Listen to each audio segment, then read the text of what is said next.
I'm going to rebait the fascia board so the bracket sits under the tile line.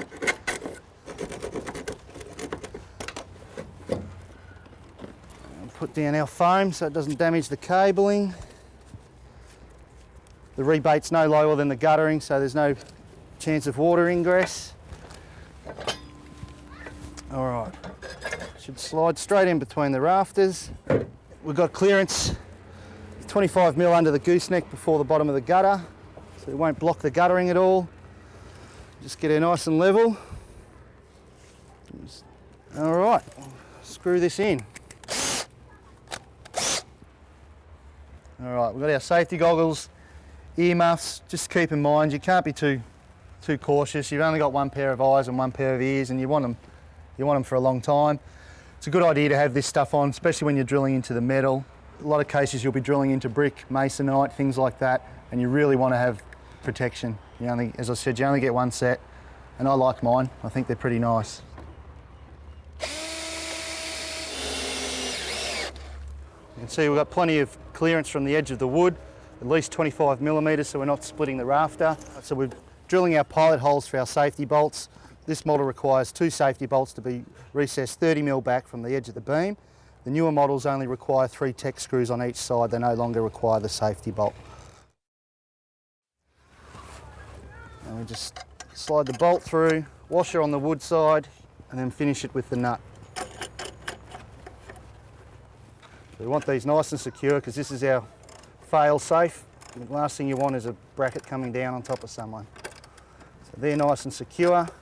Our bracket is now basically installed. We just put our locking screw in to secure the whole thing together. And then we just proceed to screw the two together. Slow and steady. So now the mount is complete and ready for a dish. Okay, we've got the satellite dish, one that's pre-put together. Look like a Ninja Turtle carrying this up, but it's effectively the safest way because it still allows you to hold on with your hands, and this will just sit over your shoulder. So our bracket's pre-put together. You can see it's all been securely tightened off and everything's ready to go. There's a dual LNB or a two-way LNB for this one because we've got the IQ going in. So all set. We just simply fit the bracket over the mount, and then we can screw in our meter and find our satellite. Now, you can get an app on your iPhone, which we'll show you in a minute, which also does the same thing. This dish in Victoria, at about 50 degrees, each state does vary slightly, but this is the angle we want. 5 degrees to the right of north, and at about 50 degrees angle. Alrighty, so we just simply screw our meter into one of our ports in the LNB. And then again, as I said, 5 degrees to the right of north. You'll develop a bit of a feel for where north is as you go along. A lot of guys do carry compasses and things. I'm sure once again on the iPhone you can have an app that does all that for you. We're going to hone into the 20 or the 20 transponder just at first, just to find it and locate it.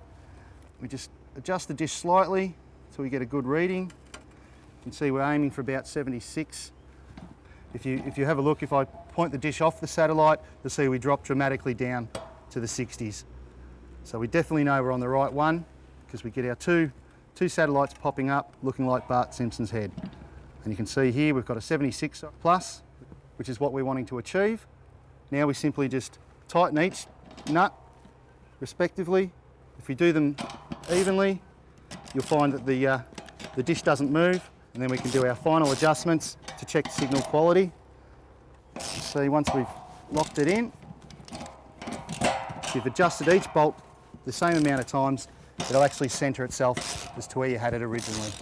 So you can see now on our spectrum, we're honed into the first and second satellites. We're getting a nice strong signal of 76.9. We can try and improve it just by adjusting the skew of the LNB, which is the angle the LNB is on. You can go from the 4th notch as a bit of a guide, but then adjust it with your dish so we know. Now we're in the spectrum here, but if we check with our BER button to show us the quality of signal, we can see here 13.5 is quite good. 12 is about a minimum to run off, but you should always be up in the 13s. And that's really quite good considering it is an overcast day and we've got a bit of cloud around. Quite happy with the way the dish is lined up now, so we can turn everything off and start running our cabling.